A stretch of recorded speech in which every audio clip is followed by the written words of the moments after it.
way of ever knowing whether or not you're really getting into the building until you're really in it, because you could be talking to someone who is about to get evicted from their apartment, and they put an ad up on. Matter of fact, you could do that too. If you about to get put out of a place, go ahead and clear the place out.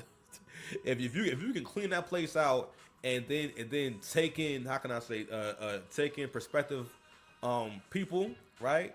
Yo, you might fuck around and be able to get like 10 racks, 10K. You know what I mean?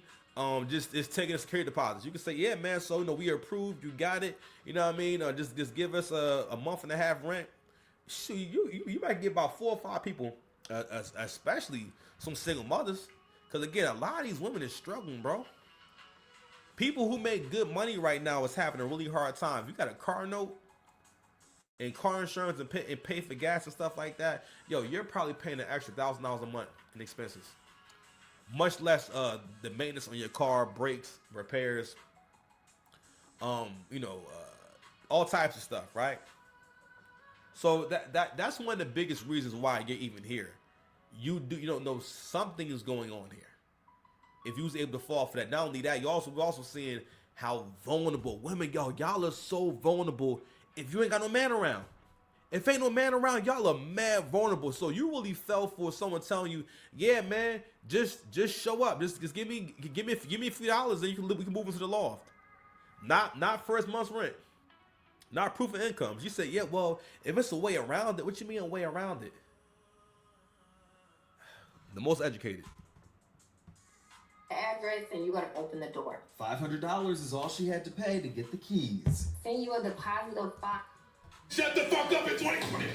It's 2026, my nigga. You know what I'm saying? It's 2020. Come on, man. I wanted $5,000. It's 2025. Relax. I can't even get $5,000 out of my account. You gotta calm down, Keisha. All right. $100 and I got no proof that you have the unit.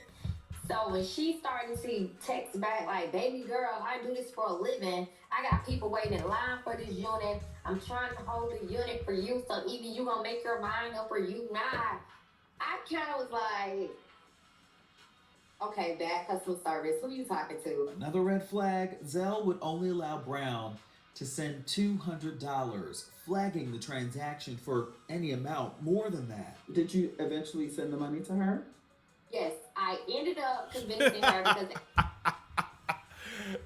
He said, did you end up now mind you, the girl then tried to bully you, because another part of why she got pulled into this scam is because the girl probably sold it to her as, listen, girl, because again, you can assist the girl, these women into anything. And what I mean by that is, like, because black folks have this thing where we talk to the other person as if we give them the hookup.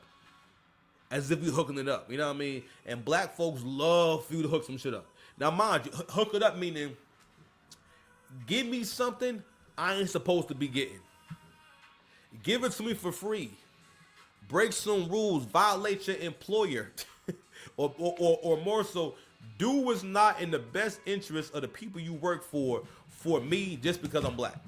That's literally what this culture is, right? And that's a part of why she was able to scam y'all. A lot of black folks get scammed because someone presents some shit as if they helping you. You know what I'm saying? Or they helping you, or they looking, or quote unquote looking out for you. And even with that concept, looking out, a lot of times it can mean helping you out, right?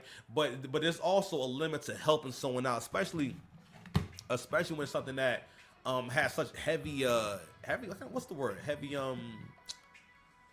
not burden, but consequences. You know what I mean? Because if someone's renting out a property and whatnot, they want to make sure the person they're renting out to has a job, has income. She said you bypass the background check. Yes, some properties don't care about your background. Some properties don't. Some properties just want the money.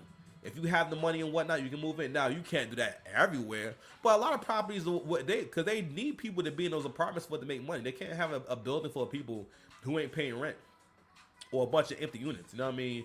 Now, I don't know all the politics behind that, because even where I live at, the apartment next to me, that shit stayed empty for over a year.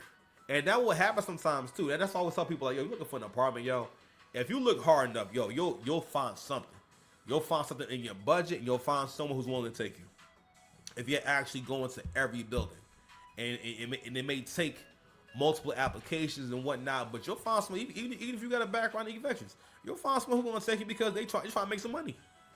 You know what I'm saying? They need the rent. You know what I mean? If they desperate enough, if you're in the hood, if they desperate enough, they'll take it. At this point, I feel like I was being scammed, but I wasn't for sure. So I convinced her to say, hey, I only got $250. I don't think I got $500. I got $250. And it was more like bait for me. Because if you are a real person and this is a real unit, you're not going to take my $250. You know what I'm saying? Because you know your price is your price. We can't tell nobody what their price is. So I was expecting her to say, no, I can't take the $250. It got to be $5. But she came back and said, I'll take the $250. And when you get the keys, are you willing to give me the other $250? And I said, okay, that's a better deal. I can do that. I can give you $250, and then when I get the keys, I give you the other $250. So that's what we agreed on. She sent her Zelle. Me being who I am, I'm going to Google that Zelle, because one thing about Zelle, it ain't going to lie. It ain't going to lie about that first name and that last name. It's going to tell the truth. So I Googled the Zelle, and it came up immediately. She was arrested years ago for fraud. Her name, Jakira Hester. As soon as you saw the name Jakira Hester, you should have been out of there, bro. You should have been out the way. Jakira Hester. Everybody knows if you're going to be a scammer in Atlanta, do not use her real name. This girl had me to Zelle her some money using her real name, so I